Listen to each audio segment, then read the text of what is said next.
Юу хэлэх юм бол. За зүгээр. Чи юу дуулан тавьж байгаа гэдэг хөл болгочихсон. Чи уул тавьж байгаа тэгээд дуулны ингээд оройос амгүй гарч ирсэн гэж.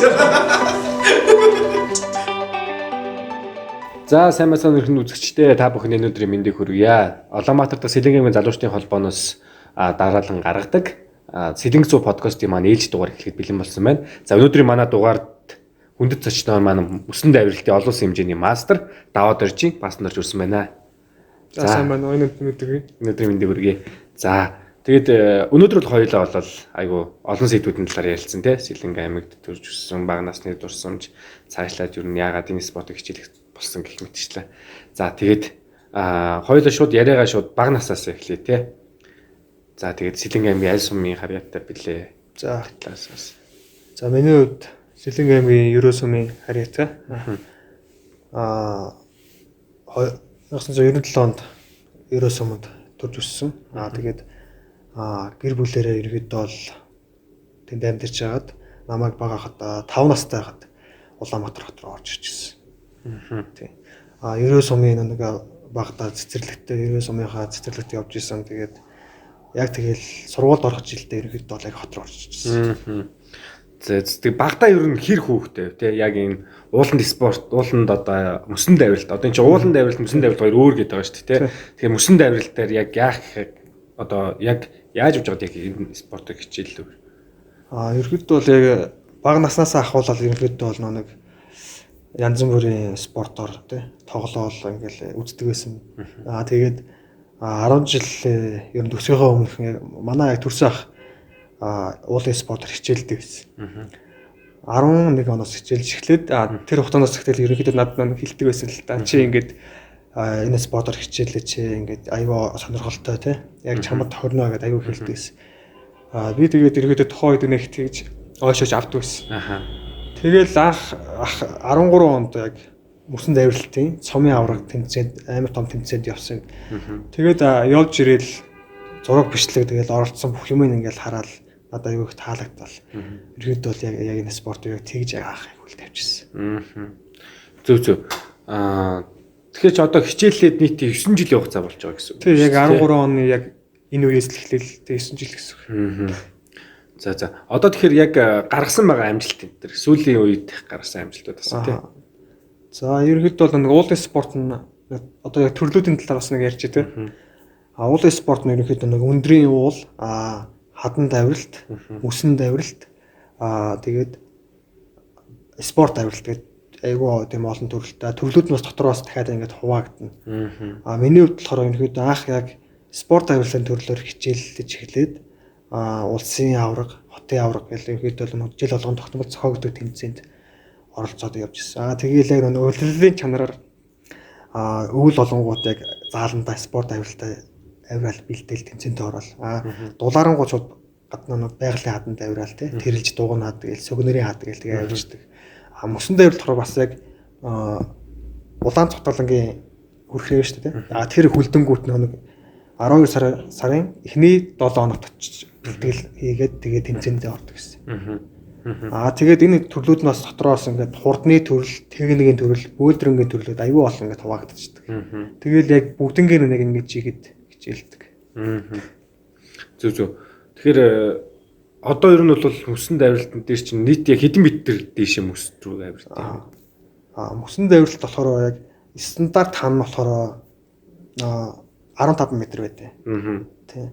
Гэхдээ энэ улс болгоны тийм мөсөн хан болохоор янз бүрийн өндөртэй. Жишээл Солонгос гэх юм бол нэг юу 10 м, 12 м-ийн өндөр мөсөн хан. Тэднийх гэхдээ мөсөө болохоор урсгаж хөлдөөхгүй, шавахгүй, блоклож хөлдөөгөөд өрөөд тэгээд тамирч тавирна гэсэн үг юм. Манай болохоор ерөөдөө бол баг 10 жил баг улаан цатгалан хөлдөөнгүүт ингээ очиж өвөл болгоо авирдаг гэсэн. Тэгэхээр ерөөсөө мөсөн давиралт болгоно нь бол одоо улс орны тэр юу болгон өөр гэсэн юм биш үү? Ер нь тэр яаж мөсөө хөлдөөсөн байх нь өөр юм биш үү? Тэгэхээр яг энэ жил ийм юм байх гэж шууд бэлтгэлээ хийж бас болдгоо юм биш үү? Ер нь болохгүй. Яг ингээд нэг тамирчин болж байгаа ч нэг юу бэлтгэлээ хийсээр байгаа нэг мэдрэмж гэж байгаа шүү дээ. Тийм учраас нэг янз бүрийн мөсөн дээр очиод ингээд бэлтгэл хийгээд авирахын өмнө нэг заавчгүй практик авиралдаг чийдэл дээ. Тэгэхдээ яг тэр авиралтан дээр л өөрийнхөө яг мэдрэмжээр яг энэ мөс юм байна шүү тий хатуу шүү зөөлөн байна шүү тий бутрах нь хагарах нь гэх тэрийг сайн өөрөө яг тэр практик авирал тэр маш сайн мэдрээд тэгээд яг тэмцээн дээр өөрөө яг бүх нэг хурд хүч байгаа гэсэн үг. Зөв. Тэгэхээр айгүй амар тэсэр төвчээрийн. Ер нь л угаасаа ууланд авиралт, мөсөнд авиралт аль алинд угаас тэсэр төвчээрийн спорт шүү дээ, тий. Яг нэг олсон дээр хүний аймнаас явж идэг. Тэгээд яг хэрэгжилж байгаа баг хэрэгслэн ч бас айгүй тийм одоо хэрэгжилж чаддгүй хүнд айгүй тийм эрсдэлтэй тий. Өөрийнхөө бие рүү зоох ч юм уу эсвэл өөрийгөө гэмтэх тийм шүү дээ. Аха. Тэр угаасаа ууланд авиралт угаасаа нэг өсөндөө бол маш том тэсэр төвчээрийг. Чанд одоо ер нь бол амьдралд нэг юм нэг айгүй хэцүү үед гарсан гэсэн нэг тэрийг нэг даваад болж ирсэн тэсэр бол бүр өстой энэ спортынхаа юунаас үүдэл байдгүй. Тий, ерөөдөө бол ер нь тийм шүү. Би яг 17 онд цэргийн алба хааж ирсэн. Тэгэхэд яг нөгөө хил дээр цэргийн алба хааж ирсэн учраас ерөөдөө нэг хатуужил гэж нэг юм одоо цэрэг зочид мэдээж хатуужил тэсэрчээс бас суун л да. Гэхдээ нэг спортын өнгөд утгаараа арай л оныхоо цэргүүдээс бас арай өөр байсан. Арай өөр хаттай тий. Ерөөдөө тэсвэр төвчээр нэг мөсөн давирн, хадан давирн тэгээл өндөр уулжаас авирдаг гэсэн болохоос тий. Тэгэхээр арай өөр л бусдаас өөр харагдаж байгаа л гэсэн үг шүү дээ. Тэсвэр төвчээрийн нийт гэдэг бол тий. Олон улсын төвцөн энэ төрд ороход ч юм уу хүндрэлтэй байдаг асуудал юм байдгүй. Ерөөдөө бол байгаа шүү. Одоо яг энэ спорт нөө Монгол төдийлөн сайн танигдаагүй учраас нэг сайн хөгжөөгүй тий.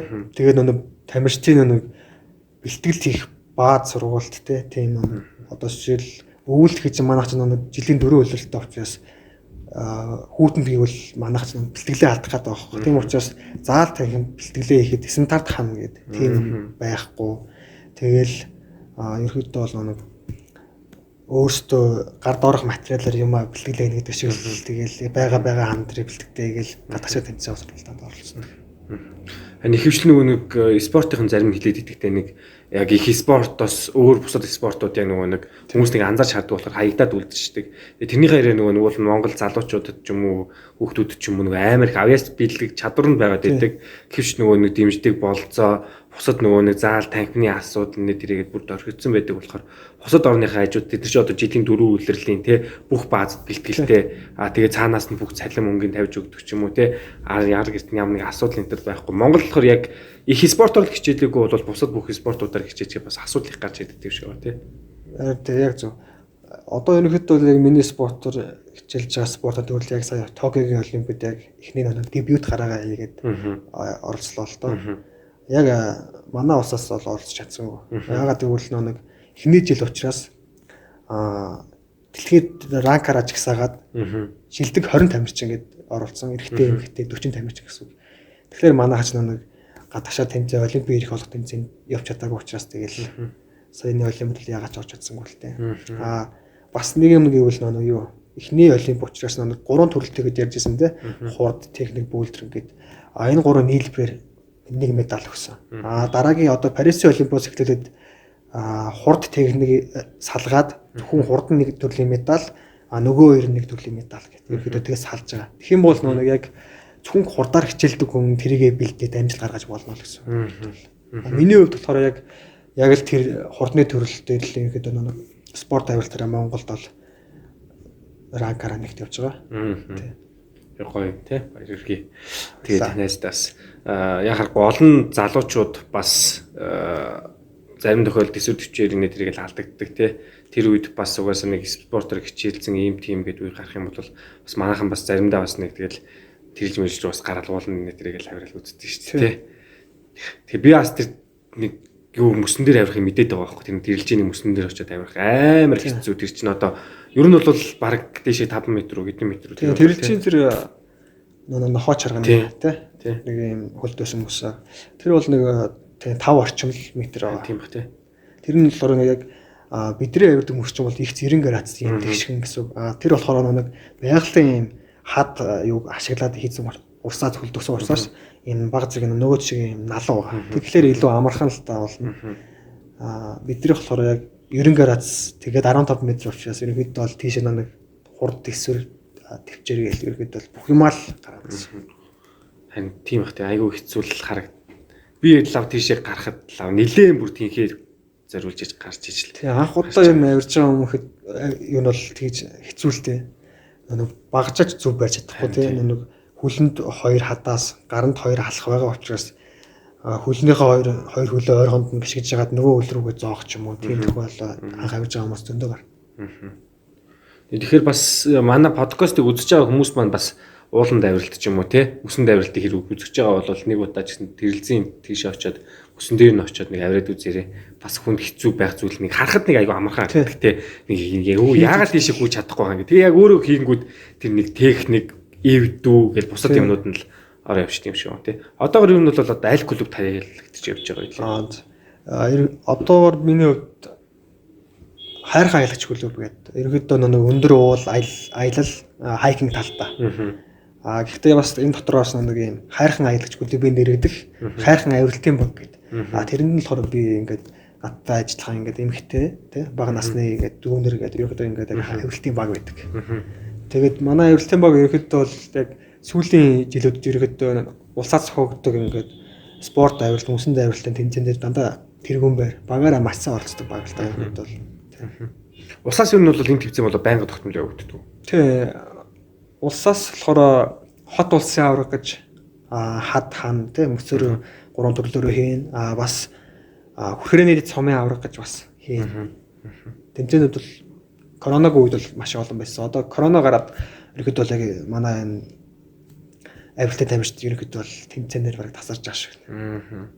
Тэр нэг олон улсын тэмцээн бусад улс орнуудад оролцож байгаа тэмцээн бол яа харахгүй нэг олимпиад оролцох бас нэг тасалбар болдог шүү дээ.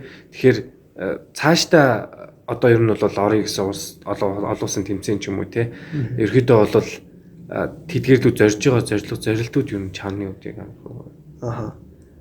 За миний хувьд бол ерөөдөө нэг коронавитой байж байгаа тэмцээнгүй байлаа гэсэн шүү дээ. Тэгээ сая оны өмнө нэг 12 сард цотолон тосон тэмцээн цомын авраг болсон. Тэр нь төрүүлсэн. Тэгээд тэрнээсээ цаашилт нэг гадагшаа тэмцээнд явах болцоо хангаач гэдэг юм уу те.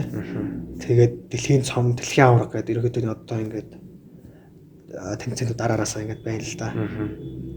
Тэгээд тэрэндээ бэлдээд сая нэг наримтлын хан дээр оны дараагаас саяны хүртэл бэлдэж байгаа. Тэгээд одоо ингээд хэд оны дараагаас ингээд хошоо Орос руу явах гэж байгаа. За тэгэхээр бас айгу сая улсын аварт нэгдүгээр орсон гэсэн үү те? Тийм, хүрхрээний цомын авраг. Улсын авраг болохоор одоо энэ хэд бол 2 сард болно гэж ярьж байна. За хүрхрээний цомын авраг ярьсан айс та. Баяр хүргэе. За тэгэхээр бас угаасаа мөсөнд авиралтаар хичээллэх энэ спортын бас давуу тал те. Би энэ спортоор хичээсэн нэг ийм нэг давуу талтай болсон доо. Ийм одоо давуу талыг өөрөө олж авсан болохоор одоо амьдрал ингээд явж гин те. Ингээд хөдөлгөөл яг тууштай явж гин гэдэг ч юм уу. Тэр талаараа бас ерөөдөө бол юу зан төлөв байдал ч гэдэг юм уу тийм. Тэгээ юмд нэг хүлээстэй хандах.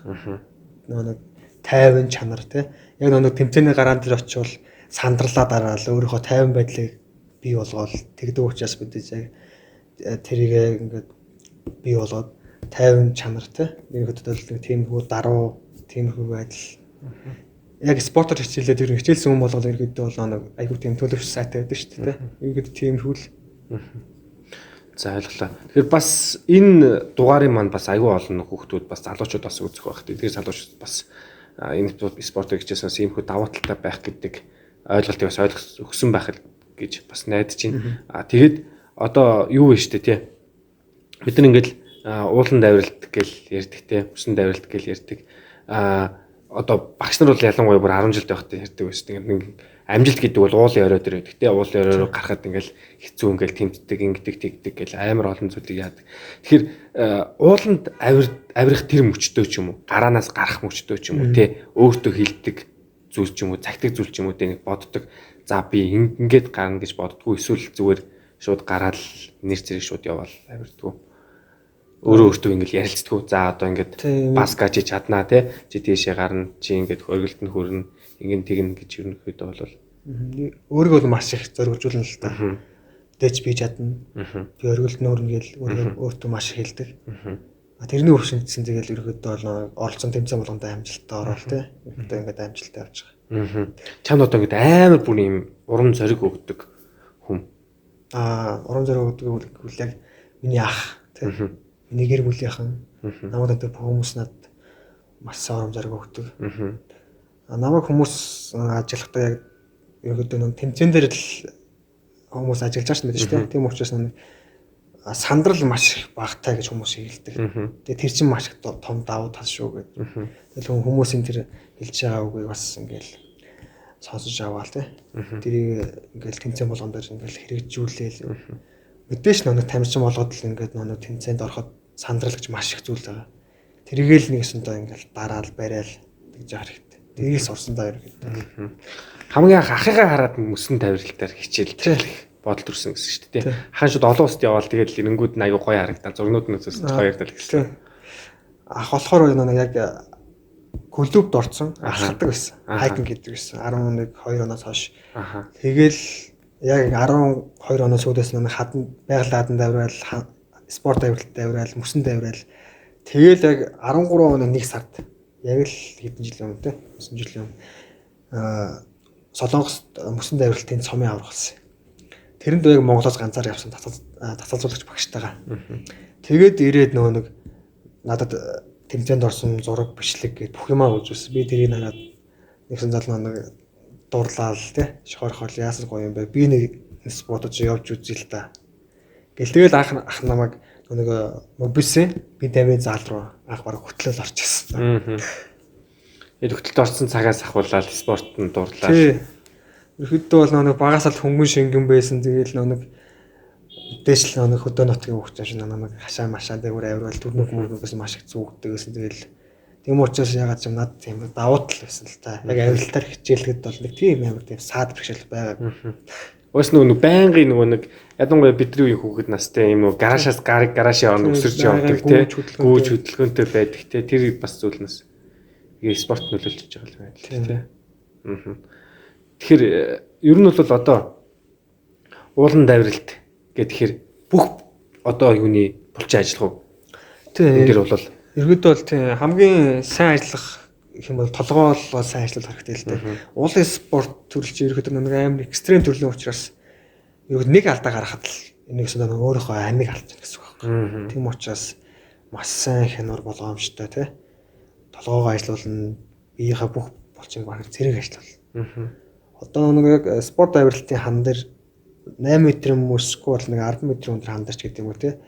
Нэгээс 2 удаа авирахад гүйлтийн зам дээр 30 м гүйцэд тэнцэл оног тийм калаш татдаг. Адреналин ялгаруулж авдаг гэдэг юм уу. Тиймэрхүү. Бүх тийм амар яг тийм юм тий. Ааха. Тэгэхээр бүр өстөө амар их энерги юу шаардчих шүү дээ хүнээс. Одоо мэдээж нэг өндрөө зайдаг хүн бол тэгэл тэр шиг авирч чадахгүй тий. Тэгэл мэдээж хамгаалалтаа авирж байгаа хүн чинь тэгэл өөрийгөө зориулаад авирахад дээр гарсан байхад айгүй их кайф авдаг байхгүй. Тэр нэг байнгын одоо чи бол одоо 15 м лөө тий 9 талаараас 15 м лөө ер нь хамгийн дээдэлтэй хэдэн секундын дотор. За мөсөн давирал секундээр ярих байл гэдэг тий. Тий. Ер нь бол нэг яг секунд дойлол хэмжигдэх спорт л доо. Нэг бусдын спорт болохоор нэг ерөөдөө нэг газар дээр уралдаж гүйж юм үст тий. Тоон спорт. Манай спорт зөвхөн нэг босоо хан руу уралддаг учраас тэрнгүүрээ ондоо. За тэгээд миний хувьд гэх юм бол 15 м-т бүсэн ам дээр нэг миний хувийн рекорд бол 8 секунд. Тэ? Пах. 8 секунд гэдэг чинь. Тэгээ ерөөдөө бол яг 1 2 3 4 8 хүртэл тоолоход 15 м-ийн дээр гарсан байл гэсэн.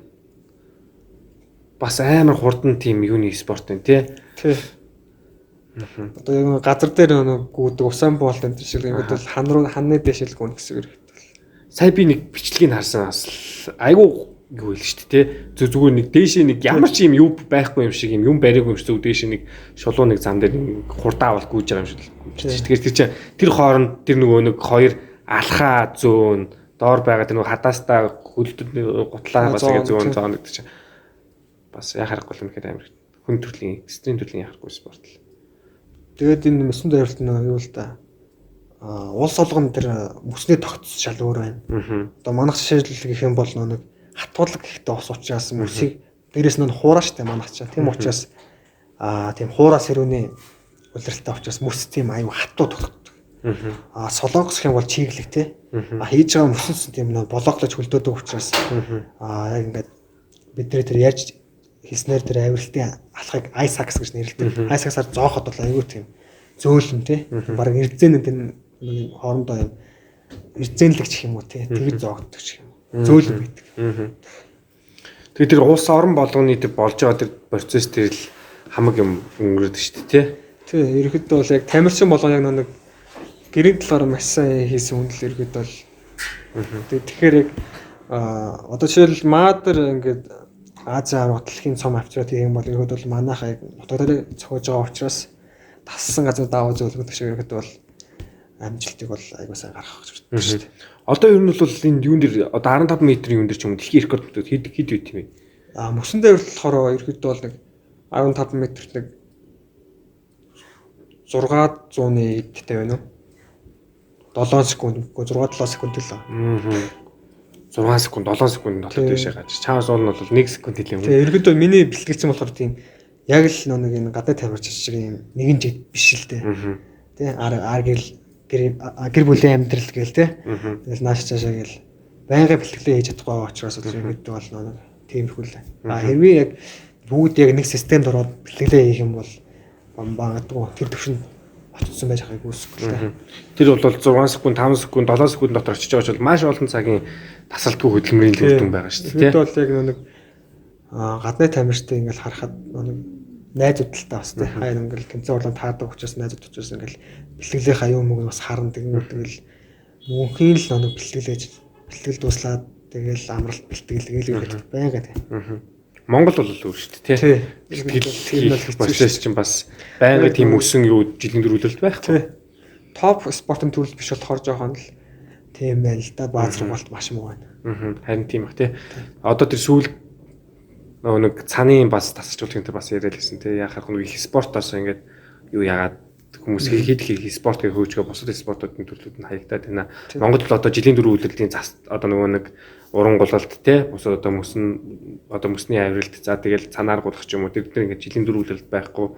Гэтэл бус бүх оронд одоо ингээд нэг шууд ингээд байдаг тий. Хайждаг тий. Одоо ерөөдөө бол нэг энэ мөсөнд авиралт нь одоо 22 оны Бээжинг олимпиад арай багтаж чадсангүй. 26 оны олимпиад багтах магад маш өндөр. Тэгэх юм бол өвлийн спортоос хамгийн дөрүүлж медаль авчрах алтан медальч байж магадгүй тий. Тийм магадлал маш өндөр байна шүү. Мөсөнд авиралтаар бол бас энэ нэг Монголын бас юутай хамаардаг бах тий. Тэсвэр төвчээртэй бас хамаардаг бах тий. Хаач нөгөө бүх юм тасан цогцоод тийм учраас яг тэр талын илүү давуу талтай л да Монголоос. Харин одоо энэ тийм ч маа одоо ууланд авиралт айгүй олон хүмүүс Эверест рүү авирж байна, Алтаа даван мог рүү авирж байна тий. Тэгэхэд тэгэл зарим гадаадын орны ууланд авирдаг хүмүүс чинь тэгэл зарим замаасаа ингээд шантраал нэтрэл явах байх шүү дээ тий. Тэр болгонд бол тэсвэр бол маш чухал. Өндөр уулын тамирчид авирагчид гэх юм бол тэд нар бол биднээс тусдаа л да. Тэр ахнаар ихнэр маань хэлдэг л дээ. Одоо та нар залуу байгаа дээр яг энэ авиралтын спортоор маш сайн хичээллээ. Тэгээд амжилт гарга нас тогтсон оноо өндөр уул руу орж болно. Ягаад гэвэл өндөр ууланд авираад харах хурдгүй очтгоо. Ягаад хэдэн цагийн турш нэг тий нэг л хэмээ ингээд хатгалт хийдэг учраас яг ингээд спортоор хичээлдэг хүн тэсвэр хурд гарахгүй. Нөө нэр тийм ээ тий. Тэгээд биднийг бол тийм амар өндөр уулын их дурлуулдаг үл тий. Гэхдээ яг өндөр ууланд авирах гоё шүү дээ. Би ч одоо хамгийн анх 13 онд яг хичээлж эхлээд 100 сутаа хайрхан дээр авирж ирсэн. 100 бас тасан дээр гიშх бас гоё юм байна. Тэр одоо баг миний баг анхны бөгөөд одоо хүртэл сүүлийнх өндөр уулын авиралт л байна да. Зэ. Тэгэхээр ч угаасаа л мөсөнд авиралт гэдэг бол одоо яхахгүй нэг амар том юм төсөв төвчний спорт л гэж би одоо яг гэж хэлсэн хамгийн шууд үнэхээр л та. Тэгэд хүүхэд бас багчуудад тий бас залуучуудад бас хандаж хэлгээд тий мөсөнд авиралт ийм зүйлээ бас хичээл хэрэг гэж уриалахыг хүсвэл. За тий. Мөсөнд авиралт ерөнхийдөө л яг энэ манай спортын төрөл болохоор хичээлэх юм бол яг хувь хүнд ерөнхийдөө бол маш сайн төлөвшил тэгээд нэг хувийн зохион байгуулалт тий. Тэгээд яг спортоор хичээллээд ерөнхийдөө биеийн хөгжил тэгээд тэр бүгдийг бол ерөнхийдөө бол маш сайн гэж шийдэж чадхаар спорт байхгүй. Тэгэж нэг энэ спортоор яг хичээлээрээ гэж бас тэгэж уриалж байна. Тэгээ маахан бас сонссон байх. Тэгээд өөртөө бас одоо яг одоо тий өөрийгөө 22 онд угс маахаж амар төлөвлөдөн шүү дээ. Яг жил гараал тий би ингээд ийм хувийн зохион байгуулалтад төвчтэй болно. Нэг л спорт хүнийг спортод тууштай хичээлгээд тэр тууштай хичээлсэн одоо спортын үр шим нь өөрт нь эргээд ирэхэд те маш олон зүйлийг өөрт нь дадлалт хэвшил зуршлуулсан байдаг. Өглөөр тусдаг, байнгын дасгал хөдөлгөөнийг шаарддаг болдог ч юм уу те. Байнгын ийм нөгөө нэг бусдтай харьцах одоо энэ ямар нэгэн зүйл хандахтаа ч юм уу ийм ихуртай ч юм уу те гэдэг олон зүйлүүд. За тэгээд маш гоё зүйлийг бас хүмүүст хүүхд залуучууд маань бас уриаллаа те. Тэгээд энэ зүйлийг бас эхлүүлж бас спортод тэмүүлж яваад найздаа бас баяр хүргэе. Тэгээд бас өнөөдрийн манай Улаанбаатар дахь Сэлэнгийн аймгийн залуучдын холбооны маань подкастыг бас шонхор хүргэлтийн компани маань одоо бид бүхний одоо энэ үйл ажиллагаа явуулж байгаа офис болон бусад зүйлсүүдээр бидний бас дэмжиж ажиллаж байгаа. Тэгээд шонхор хүргэлтийнхаа бас хамт олонд бас халуун баяр хүргэе. Тэгээд бас баярлалаа гэж хэлье.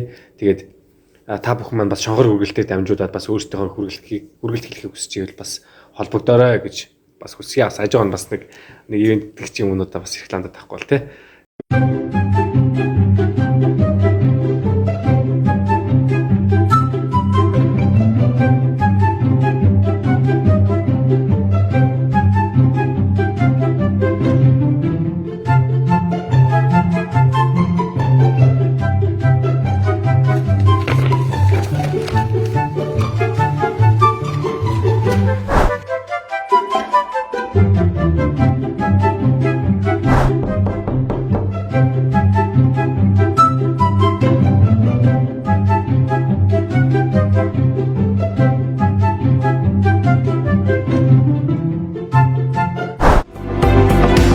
За тэгэд уулан давиралтаар одоо хичээлсэн цаашдаа ерөөхдөө бол зорж байгаа зорилт өөрийн гэсэн одоо бас нэг клуб байгуулах бодол байгаа гэдэг хэлсэн шүү дээ. Ерөөдөө бол нэг өөрийн гэсэн том хэмжээний заалтай тэгээд өөрийн гэсэн шавнартай болоод олимп дэлхийн авар. Одоо би бол амжилт тамирчтай карьерийг бол ерөөдөө бол олимпиад орж за олимпиас медаль авч чадахгүй маа гэхэд олимпиад орж үзэн олимпиад оролцож үзсэн дараагаар өөрийн гэсэн тамирчнаа билээ тамирчнаа би олимпиад аврах болно гэсэн тийм зорилготой байгаа. Одоо ерөөдөө бол нэг тамирчдын нас бол ерөөдөө тэгэл 20 гараал дууссан учраас одоо ч миний карьер дуусах бараг хэдхэн жил байгаа учраас энэ хэдэн жилдээ маш сайн амжилт гаргаад тэгээд ерөөдөө бол маш сайн багш татгалзаж болно гэсэн зорилготой байгаа. За тэгэхээр баярлалаа найздаа. Тэгээ цаашдынх нь бас зорилго тэмүүлэлт нь бас амжилт хүсье тий. Тэгээ мэдээж маш олон ялалтыг авчирсан бүхэ цаашаа өрнөх бах. Угаасаа тамирчин хүний амьдрал цаашаа савнараа бэлдээд явдаг тий. Тэгээд энэ зүйлд нь бас амжилтын дэдийг хүсье өрөө. Тэгээ ирээдүйн олимпийн авраг бас болоорой гэж бас хүсье өрөө тий. Ялтын тугийг мандуулсан бас мундаг тамирчдын нэг болох байхаа гэд. Тэгээ угаасаа манай өнөөдрийн Сэлэнг 100 подкастын маань онцлог бол Сэлэнгийн аймагаас төрж гарсан 100 залуучуудыг онцолж оролцуулж байгаа ийм сонирхолтой бас ийм ярьцлага подкаст байгаа. Тэрийг нэвтрүүлэхэд бас найзыгаа бас урилга аваад хурж ирсэнд нь бас баярлалаа. Амьдралд нь хамгийн сайн сайхан мөнгөний хүсье өрөө. Одоо болгож байгаа, удахгүй болгож байгаа тий. Чи одоо хизээ болох вэ? Одоо энэ сарын сүүлээр 26-наас 29-ний хооронд дэлхийн аврах. Тэгэхээр энэ дэлхийн аврагт нь бас шивтаа зурж байгаа дэлхийн аврагт нь бас амжилт хүсье. Тэгээ ялтын тугийг мандуулаад хүрээд ирээрээ. Тэгээ хүрээд ирэхэд нь халуун дулаанаар бас хамтдаа уулзцаая гэж ерөөлийг бас өргөё. За баярлалаа. Энэ нэвтрүүлэгт оролцуулсан бас танаа хамт олдоос маш их баярлалаа. Урилгыг хүлээн авсан бас дахин баярлалаа. Тэгээ найзынхаа бас спортод нь нар гэрдэн амьдралд нь хамгийн сайн сайхан мөнгөний хүсье өрөө. Тэгээд энэ одоо подкастыг үзэж байгаа манай үзэгчд маань бас бит хоёрын бас ярьцлагаас те маш олон зүйлийг ойлгосон байх гэж найдаж байна. Уулан давиралтын хэцүү болон те бусад зүйлсүүдийг бас нэлээд тунгаа бодсон байх гэж бодож байна. Тэгээд эцэгчүүд маань үзчихвэл хүүхдүүдтэй бас одоо бол амар олон хүүхдүүд утсаар их оролддог болсон, нэг дорыг суудаг, хөдөлгөөнд дутагдлалд ордог болсон. Тэгэхээр энэ бүх зүйлсээс сэргийлж чадах спортуудын нэг бас маш олон зүйлүүдийг одоо дадал болгож чадах спортын нэг бол яхаар мөсөн давиралтын байна гэдэг өнөөдрийн дугаар одоо нэвтрүүлгийг бол одоо хөтлөгч миний хувьд бол ойлгож авлаа. Тэгээд бас найздаа бас дахин бас амжилт бүхний дэдийг хүсье өрөө. Тэгээд найздаа бидний бас урилгыг хүлээж авч Сэлэнг 100 подкаст маань оролцсонд баярлалаа. Тэгээд цаашдынх нь спорт амьдралд нь хамгийн сайн сайхан мөнгөний хүсье өрөө. Тэгээд манай юуны зүгээс хамт олонны зүгээс бас юм бяцхан бэлгийг бас галбарж байгаа шүү. Тэгээд манай ивент хийж ажиллаж байгаа шонхор үргэлт юм аа хамт олоос. За маш их баярлалаа. Өрсөнд маш их баярлалаа. За урилгыг хүлээн авсан баярлалаа. Тэгээд амьдралд нь хамгийн сайн сайхан мөнгөний хүсье өрөө. Тэгээд энэ нэвтрүүлгийг таалан сууж тухлан үзсэн бүх үзэгчдтэй бүгдээрэнд нь баярлалаа. За тэгээ дараагийн дугаараар иргэ уулзцаая. Баяртай.